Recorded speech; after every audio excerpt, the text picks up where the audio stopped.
for Yamamuni Akwaba about Melodies Podcast YouTube channel. So now, as I'm way there, I'm going to pour my feelings, my emotions, and my heart out. Now, in Yamabi Ekoso wa Ghana, for enye Ghana Pennyfo be MC Yamabi Ekoso for enye. And send a better chance on subscribing and click the notification bell and on a down screen. So, Yabaka say, Sisia Ghana, Yabase ya listed one more sebe, and Crawford air quality for their head. Not literally in the sense, fresh yintro mutiana with Nabi, in the sense of their profession, their line of profession. Yaka say, calling for their head, not just say in Crawford Eka, say a Jumana nipa kono war yeno, one resign, and I Jumana one fan took on Uncle Baby and Kosha. Nipa Bakwa Ebeboni Ding, top of the list will be the CID boss. Tiwa Adodankwa. For na asem and only saying Obeka say I don't know if you are not in this country ebia na wuni planet we so obi be bisa say dey ntia ye bisa ana ye fresh tiwa one resigning na asem ni nia say CID boss embra ye nia ye nim say ye the three kidnapped sisi ampo there ye say they are not three the kidnapped Takrade girls no sisi they are omo than the four because of the remains of some of the girls are women who police forces is here put there and man four and three. And like I said, the four kidnapped Takrade ladies, no, but we knew them to be three kidnapped Takrade ladies. Now the CID boss, Tiwa Eba Bonten and Semi Betuga, say one more police for no, and no CID boss, na police for ni nano. Omuni baby amba we she. Na eyade wo monitor baby omo no de omo beba fie very soon okan on authority and na wo no so na ye CID boss nti wo kan bibi sa obviously you are meant to believe her nti nkola no wo family Ghanaians also believe say oh the kids are alive nkola they are alive but and then we are hearing a different story now when na ngofo ekobisa na say and now na wobeka say nkola we their life na blah blah blah blah blah and oba to beka so asem no kan no waka say what they show mun cry na say publicly no obesa wa say obetwa ntro na ade we see a esi etie for if a American country bia ewo America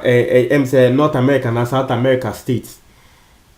and now say if a European country bia etie for I don't know for Asian countries no but a country bia wa brochia etie for nka first thing CID boss na Kobe resigning for something as huge as this na Kobe resigning but send am din kan Ghana ha say empenifo edi bone ana empenifo ya ade na wo hwe position omo holdi wo mo gu hu fia eya na wo mo person be resigning I don't know say ebia wo paycheck no eno ena eyo mo fe ana sika na omunya biom na enu nti ena wo person be resign a now a lot of people, a lot of civil society groups have actually called for CID boss no say wo be resigning nkofu bebre afre so one resigning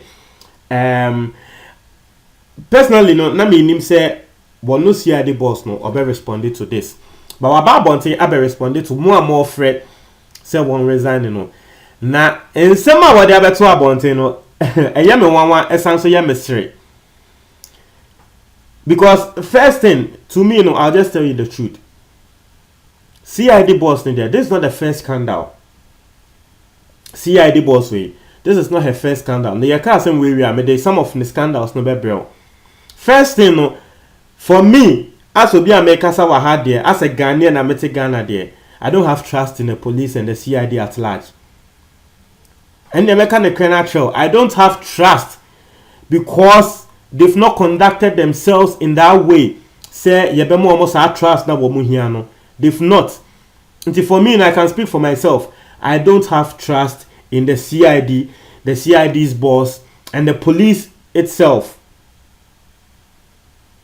Now it's here for Yanko Assembly. We are now the CID scandals ni bia bro because this CID boss Yetiwano she has acted in a way as if Nkofu Bebre can say or your MPP ni and ne actions nso no eya na nkofo mpese om de politics beba be shim but ne actions nso ema nkofo ekole ana ema wo tele echi na wo analyze abeka say eye ne kre ma me we wo ya MPP ni because of some nyama bi a wo ye ana nyama bi a wa ye atwem nti me boss anyama ne so but yem ka eye de asenti a wo say on resign no na reason na ma me we ema ne say first enyo no na wo appointing ne ho as CID boss asema wo kan you wo say enyo no na appointing ne ho as the head of CID yeni ayenim say bobi a wo yes appointment no the president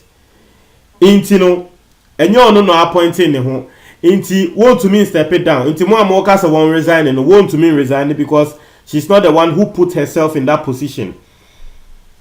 Now, way Emma Ghana for Esansu Bisa says, so what is the president doing about this? Oh, president, now what say, what dear, you are not corrupt, what dear, pay Ghana for your security, and then some Ghanaians are calling for the resignation of the CID boss. In Grafokra can say, ni dino, dankwa, ni surname, dankwa, or say, ado dankwa, ne can ni dino. Nkofo ababonten embra wa appointing no na nkofo babonten ebeka say Akufo-Addo we busiani na wa appointing no wo police penyi say CID boss eno ya nti hu mu aye bia na onaga sanso ababonten ya be kire say wa appointing no as CID boss na president wo pe na obetumi asake no te say na osake IGP no and na wo na obetumi amana resign. So what is the president waiting for?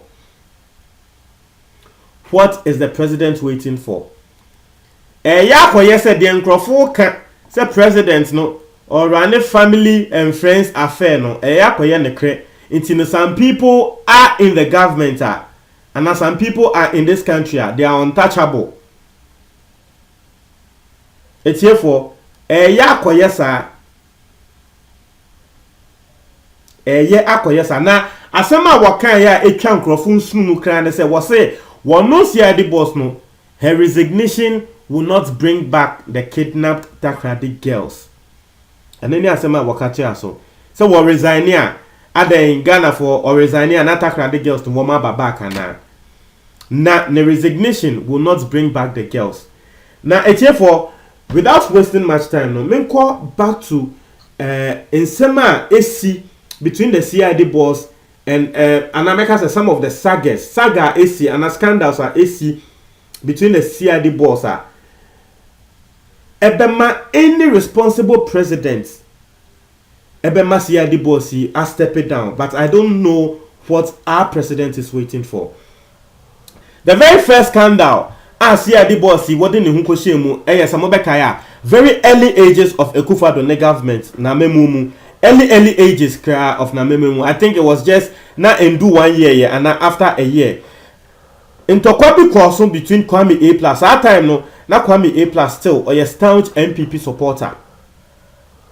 Now we will be our supporting MPP. In Tokwabi crossing between Ono Kwame A+ no, and one of a year and some because some of the presidential staffers not just one more the president a year Juma e one office for. In Tokwabi crossing between A+ and Neomo. And A+ bar bonten be expose omo say omo a ben president no womo the president need din e diska na sansem ne Kennedy Japan kra bar bonten abeka na san tokwa ne course no ye ko report Kwame A+ ema CID4 efre no ena CID4 ka tre A+ say A+ una wo CSM nkrofo bia womo ben president no womo the president need din e diska bra ni enya investigations na tre nkrofo krono na A+ call hono woko tre e na wo ma proof say nipa we na wo president ni nchen ya wo de oman ni din e diska kese. Na there was a phone conversation between A+ and the CID boss and as a phone conversation mu no wo bete say nipa kone voice SSCID boss no ne pa kono e catch A+ say oh A+ asem we there oh wow nim say ye wow nkro for MPP for asem we there ye nka ne hwe Ghana for the asem we ye beto egu nti no asem we ye nhye dan ye say asem no sa obo say Ghana enche ye nkasa emfa asem no biom na asem we there ye ne foolish case CID boss a corruption matter aba wo na wo say we investigate no woman wo catch A+ na oba ebe ma approve no say asem ne de yentungu na enye hwe na wa nkro for MPP for na asem we na eye A+ hi nti A+ ebe leaky eye audio no e ma Ghana for ne hu say hey na CID boss say wo hwehwe nsem we mu say wo beka say na ta say eye ne kre wo ye MPP ni because CID boss the corruption case ba na asem bi say ba na wo investigate a won pass comment na wo pass no nti A+ ba bontin betre say yes one CID boss no have this conversation no and na one no na leaky sa conversation no na CID boss we ba bontin e beka say sa conversation no it is doctored na say sa tape no sa nsema yeti wom no e doctored na say enyo no na okasa obi en edition no this same CID boss adie we one no ni tape pia wo say doctored no NDC for nso kodi sebe embo asem wo mokwa kan say yen kidnapping crofo eye ayawa so west work on nsem ni sisi ye eye amonso mo tape pie ya omonso ba bonte be ka say doctored no u CID boss wo bia nanka eye ne krese wo tape ni doctored nanka wo benya tema bia ka say oh me nso ye de aye me pen me nso me de ne na ye doctored nti NDC for so de no say wo moka say doctored ebe ne kre na so CID boss say dabi ono de was NDC for de ne kre nya doctor bia ema wo follow case ni through and them ne work say CID for any NDC eye ofusuan pofo still asem no e wo court the CID say na media kan tell no the CID boss Anas Arimeyaw Anas kra no on trusting the CID and our more investigations because Embra Anas ye shooting the partner Ahmed no send ya was in semne kona kwa se CID for no twentwen nsem ne so na nanse ya Anas eye galamse eye expose bi a wo chief presidential staff abia ye friend Charles Bisu CID for catch Anas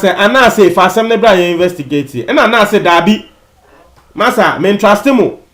na me ne bekwa koma special prosecutor nanse ya CID for no eba bonten ebe tre say oh Charles Bishi no Anas tape no oh exonerate bro for no mu use no exonerate Charles Bishi na say one year corruption bia bra ye na ye hu say Charles Bishi no na wojis ka wana so and Anas de krata ba bonten e be tre say CID fo ye nso ma mo ye ejuma ye de ahyemonsa say Ahmed Swale sebe wo mo a wo mo ekunu no mo nche sankrofo no Monchi nkrofo ne emu begino aka say mo exonerate Charles Bishi obi de asem bia bremo ho na Matinamidu so throw letter be support Anas say eye ne kre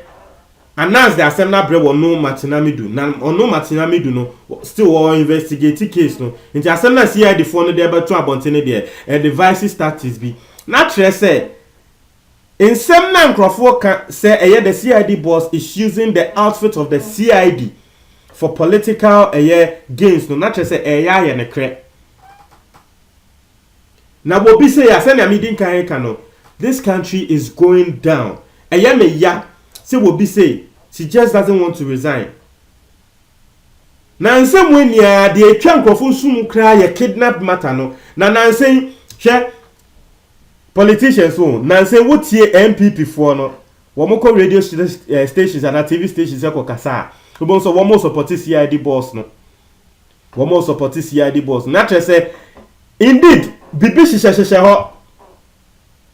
Etie for asem we die. It can only happen in Ghana.